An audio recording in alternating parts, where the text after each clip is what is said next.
अस्सलाम वालेकुम नाज़रीन, मैं हूँ रिजवान शहजाद। एक नए व्लॉग में खुशामदीद। एक और बुरी ख़बर इमिग्रेंट्स के लिए, माइग्रेंट्स के लिए, जो इल्लीगली रह रहे हैं, अनडॉक्यूमेंटेड लोग अमेरिका के अंदर रह रहे हैं, उनके लिए एक और बहुत बुरी ख़बर जो है वो सामने आई है। लेकिन चूँकि अमेरिका ने ठान लिया है कि अब उन्होंने किसी भी इल्लीगल बंदे को, अनडॉक्यूमेंटेड बंदे को अमेरिका में नहीं रहने देना, जिसको वो एलियन भी कहते हैं, तो फिर अब उसके लिए जो भी इक़दामात ज़रूरी हैं, जो भी चीज़ें करने वाली हैं, वो एक एक करके करते जा रहे हैं। ट्रंप ने आते ही जो अपना इनाग्रल एड्रेस था, उसके अंदर उन्होंने एक ऐलान किया कि जनाब जो सदर्न बॉर्डर है, जो मैक्सिको को लगता है, वो बंद कर दिया जाए। दूसरा, उन्होंने ऐलान किया कि मैं नेशनल इमरजेंसी नाफिज कर रहा हूँ।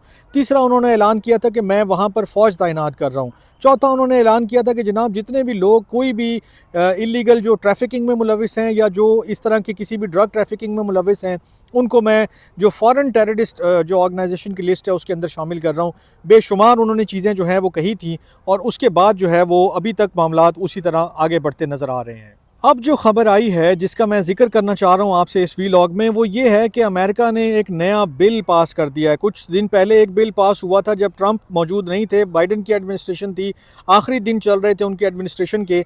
उसके अंदर ये बिल पास हुआ था कि कोई भी शख्स है उसको आप शक की बुनियाद के ऊपर हिरासत में ले सकते हैं। लेकिन ट्रंप की एडमिनिस्ट्रेशन ने आते ही जो पहला बिल पास किया है, जो बड़ा बिल पास किया है जो इमिग्रेंट्स के हवाले से, वो ये है कि कोई भी गैर कानूनी तारकीन वतन जो हैं उनको हिरासत में लेने का बिल जो है वो ऐवान नुमाइंदगान से मंजूर हो चुका है। शक की बुनियाद के ऊपर पहले ही बिल मौजूद है, लेकिन अब अगर आप तारकीन वतन हैं, आप इलीगल हैं, अनडॉक्यूमेंटेड हैं, आपने कोई जुर्म नहीं किया है, लेकिन इसके बावजूद आपको हिरासत में लिया जा सकता है।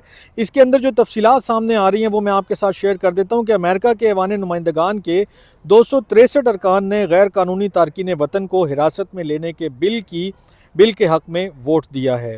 डेमोक्रेटिक पार्टी के 46 अरकान ने भी बिल की हिमायत की है, और इसके साथ उन्होंने फरमाया कि गैर कानूनी तारकीन वतन जो हैं उनको हिरासत में लेने के बिल की मुखालफत में सिर्फ 156 वोट जो हैं वो पड़े हैं।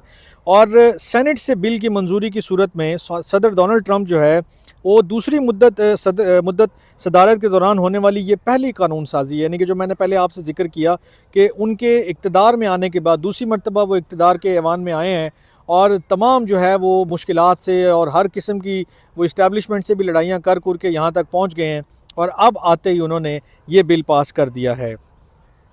वही बाकी बातें वही लिखी हुई हैं कि ट्रंप ने आने के बाद जो है वो बॉर्डर सील कर दिया है मैक्सिको की जानिब से, और उसके साथ साथ उन्होंने आर्मी का जो है वो उन्होंने लगा दिया है। बेशुमार एग्जीक्यूटिव ऑर्डर्स जो हैं वो उन्होंने जारी कर दिए हैं। और ये जो एक बिल अभी पेश हुआ है और ये जो पास हुआ है, ये बेसिकली अब एक और इख्तियार दे रहा है लॉ इन्फोर्समेंट एजेंसीज़ को, जो आइस के ऑफिशल्स हैं, जो और डिप्लॉयमेंट उन्होंने की हुई है मुख्तलिफ लोगों की, उनको वो ये इख्तियार दे रहा है कि आप जहाँ चाहें, जिसको चाहें, जैसे चाहें गिरफ़्तार करें, उसके बाद आप उसको जो है वो मुल्क बदर कर दें। कि आपको शक की बुनियाद पर चाहिए बंदा, शक की बुनियाद पर ले लें। अगर वो शक की बुनियाद के ऊपर पूरा नहीं उतरता, उसके पास डॉक्यूमेंट्स नहीं है, वो उसने कोई जुर्म नहीं किया हुआ, वो बिल्कुल सही रह रहा है, हो सकता है उसका डॉक्यूमेंट ख़त्म हुआ हो और उसने अभी रिन्यू करवाने के लिए दिया हो, उसके पास उस वक्त वो डॉक्यूमेंट्स मौजूद ना हो, तो भी वो पकड़ा जाएगा। मैं एक ख़बर पढ़ रहा था, वो बड़ी सरप्राइजिंग ख़बर थी। वो पहले पढ़ के हंसी आई और फिर पढ़ के अफसोस हुआ कि ऐसा भी हो सकता है। ग्वाटेमाला के एक शख्स थे, वो निकले हैं घर से, उनको अथॉरिटीज़ ने जो है वो रास्ते में कहीं रोका है, उनकी चेकिंग की है।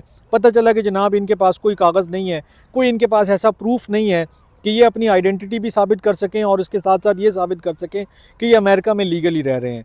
उनको उठा के जहाज़ में बिठाया और ग्वाटेमाला भेज दिया गया। अब वो ग्वाटेमाला पहुँच कर जो है अपनी वाइफ को फ़ोन कर रहा है, और वो बंदा ये बता रहा है कि जनाब मुझे पकड़ लिया गया था और मैं वापस ग्वाटेमाला पहुंच चुका हूं। अब आप अंदाज़ा लगाएं कि कितना सीवियर इम्पैक्ट है इस चीज़ का। आप घर से भले सब्ज़ी लेने निकले हैं, कोई शॉपिंग करने निकले हैं, काम के लिए निकले हैं, यू नेवर नो कि आपको रास्ते में रोक कर कोई बंदा आपकी चेकिंग कर और आपको किसी जहाज़ में बिठाकर किसी और मुल्क रवाना कर दे। मतलब किसी और मुल्क से मुराद ये कि वो आपके मुल्क रवाना कर दे, कोई डॉक्यूमेंट, कोई ऐसी चीज़ तो आपके पास निकल ही आती है, और उनके पास ऐसे बेशुमार तरीके भी हैं कि वो इन तरह की चीज़ों को जो है वो देख लेते हैं।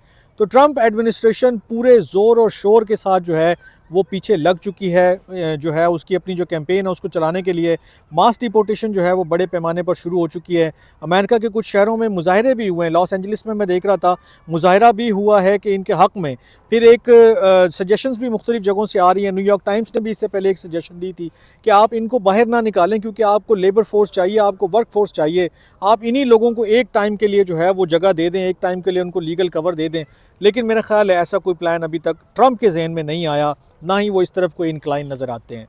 देखते हैं आइंदा दिनों में क्या होता है। आपने प्लीज़ लाइक, फॉलो और सब्सक्राइब भी करना है। अपनी कीमती आरा का भी इजहार करना है और ये ज़रूर लिखिएगा कि आप कौन से शहर से बात कर रहे हैं। एक नए व्लॉग के लिए जो है, एक नए व्लॉग तक आपसे इजाज़त चाहता हूँ। अपना बहुत ख्याल रखिएगा। अल्लाह ने के बाद।